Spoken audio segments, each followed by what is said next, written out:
अस्सलाम वालेकुम। मेरा नाम डॉक्टर ज़बीउल्लाह है और आज हम जिस मौजू के बारे में बातचीत करने लगे हैं वो है मोंकी पॉक्स। मोंकी पॉक्स एक इन्फेक्शन है जो कि वायरस से फैलता है और इसका तल्लक एक ऐसी फैमिली से है जिसका नाम है स्मॉल पॉक्स। स्मॉल पॉक्स एक ऐसी बीमारी थी जो कि 1980 के अंदर जिसका इख्तिताम हो चुका है, लेकिन ये जो बीमारी है ये एक न्यू है जो कि स्मॉल पॉक्स से निकली है। मंकी पॉक्स जिस्म में 6 से 16 दिन तक रहने के बाद अपने असरात हमारे जिस्म पर दिखाता है और इनके जो असरात हमारे जिस्म पर होते हैं ये हमारे जिस्म की कमर में दर्द होती है, इसकी वजह से हड्डियों में दर्द होना शुरू हो जाती है, मसल्स में काफ़ी ज़्यादा शदीद दर्द रहती है और इसके साथ साथ जो गदूदें होती हैं उसमें भी सोज़श होना शुरू हो जाती है। इनके साथ साथ मंकी पॉक्स जो होता है ये हमारे जिस्म के ऊपर धब्बे बनाता है, इन धब्बों के अंदर पानी पड़ता है और ये जो पानी जो होता है ये फिर एक तरह का टूटना शुरू हो जाता है, यानी कि जो धब्बे होते हैं फिर वो ये टूटते हैं और उसके साथ ये खुश्क होना शुरू हो जाते हैं। मंकी पॉक्स जो है इसका पहला जो केस जो सामने आया वो स्कॉटलैंड के अंदर बीबीसी की न्यूज़ के मुताबिक वहाँ पर सबसे पहले आया था। अभी तक के जो मंकी पॉक्स के जो केसेस हैं जो अभी तक सामने आ चुके हैं वो इस 80 से ज़्यादा हैं और यूके के प्राइम मिनिस्टर के मुताबिक मंकी पॉक्स एक ऐसा वायरल इन्फेक्शन है जिसकी इतने ज़्यादा ख़तरनाक असरात जो है वो सामने नहीं आएंगे, लेकिन अगर किसी शख्स को मंकी पॉक्स की वायरल इन्फेक्शन होती है तो इसकी वजह से उस बंदे को 21 दिन के लिए आइसोलेट किया जाएगा। आइसोलेट करने का मतलब ये है कि उस बंदे को 21 दिन के लिए बाकी सब हजरात से अलहदा कर दिया जाएगा, उसका खाना, उसका पीना और उसके रहने की हर चीज़ जो होगी वो दूसरों से अलहदा हो जाएगी। ऐसी किन वजूहात की बिना पर जो मंकी पॉक्स होता है वो दूसरे शख्स के अंदर फैल सकता है? वो वजूहात एक ही होता है कि अगर एक ऐसा शख्स जिसको मंकी पॉक्स हो और वो खांसे इन्वायरमेंट के अंदर, तो लोग जो उसके इर्द गिर्द होंगे वो जब सांस लेंगे तो वो उस सांस के दौरान वो मंकी पॉक्स जो होगा वो उनके जिस्म के अंदर भी दाखिल हो जाएगा। तो एक तो ये तरीका होता है कि इसकी वजह से भी मंकी पॉक्स हो सकता है। दूसरा तरीका जिसकी वजह से मंकी पॉक्स हो सकता है कि देखें, मैंने जैसे कि बताया कि मंकी पॉक्स के अंदर जो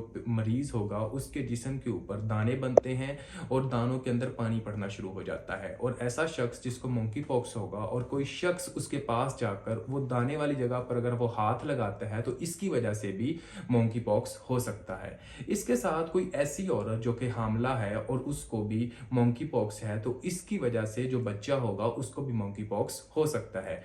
अभी तक के जो सबसे कम चांसेस जिसकी वजह से मंकी पॉक्स होता है वो ये है कि अगर आप किसी भी शख्स को जिसको मंकी पॉक्स है और इसके साथ आप किसी तरह के जिस्मानी तल्लुकात रखते हैं, यानी कि सेक्सुअल एक्टिविटी अपनी बरकरार रखेंगे, तो इसकी वजह से मंकी पॉक्स हो सकता है, लेकिन इसके चांसेस सबसे कम है और अभी तक इसके ऊपर जो है वो कंट्रोवर्सी चल रही है। इसके साथ ऐसे कौन से तरीके होते हैं जिसकी वजह से हम अपने आप को बचा सकते हैं कि हमें मंकी पॉक्स ना हो? सबसे पहले तो सेम वही तरीका जैसा कि कोरोना वायरस के अंदर सबको कहा जाता था कि हर कोई शख्स मास्क पहने, क्योंकि मास्क अगर आप पहनेंगे तो मास्क के दौरान आपका कोई भी शख्स अगर सांस लेगा तो वो आपको आपके जिस्म के अंदर वो वायरस जो होगा वो दाखिल नहीं हो सकेगा। दूसरा ये तरीका होता है कि अगर आप कोई भी बंदा ऐसा देखें जिसके जिस्म के ऊपर इन दिनों में कोई भी ऐसे निशानात आप देखते हैं जिनके निशानात के अंदर पानी वगैरह पड़ना शुरू हुआ है साथ, तो आपने ज़्यादा से ज़्यादा उनसे दूरी इख्तियार करनी है और हो सके तो उसको भी उस शख्स को आइसोलेट करना चाहिए। इसके साथ आपने किसी भी शख्स के साथ सेक्सुअल एक्टिविटी बरकरार नहीं रखनी जिसके साथ आपको ये शक पड़ता है कि इसको मंकी पॉक्स है।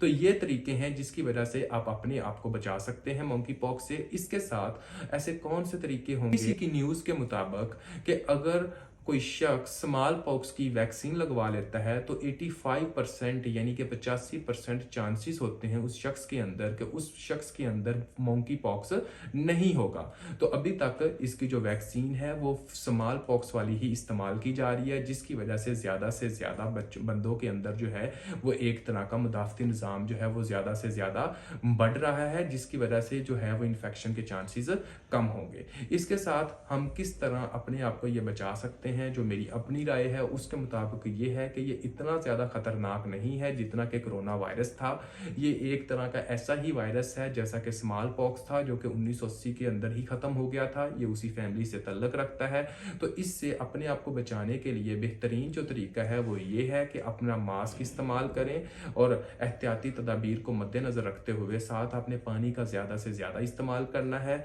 आपने मल्टीविटामिन्स का इस्तेमाल करना है और ऐसी खुराक जिसके अंदर आपको ज़्यादा से ज़्यादा जो होगा आपको तवानाई मिले वो आपने इस्तेमाल करनी है। साथ ही आपने अपने हाथों की जो है वो सैनिटाइज करना है, अपने हाथों को जो है वो साफ़ करना है। और यही मेरी राय है कि आपने मुकम्मल तौर पर, ये इतना बड़ा कोई वायरस नहीं है जिसकी वजह से बहुत ज़्यादा परेशानी होगी, लेकिन फिर भी जो एहतियात है वो बीमारी से बहुत बेहतर होती है। तो आपने एहतियात को मद्देनज़र रखते हुए अपने और अपने प्यारों को हमेशा इस बीमारी से बचाने के लिए तगोदो करते रहना है। तो अगर आपको ये वीडियो पसंद आई तो इस वीडियो को बराए मेहरबानी आप लाइक कीजिएगा, शेयर कीजिएगा। और अगर आप किसी भी टॉपिक के ऊपर वीडियो चाहते हो तो उस टॉपिक का नाम आप कमेंट बॉक्स में हमें बता सकते हैं, ताकि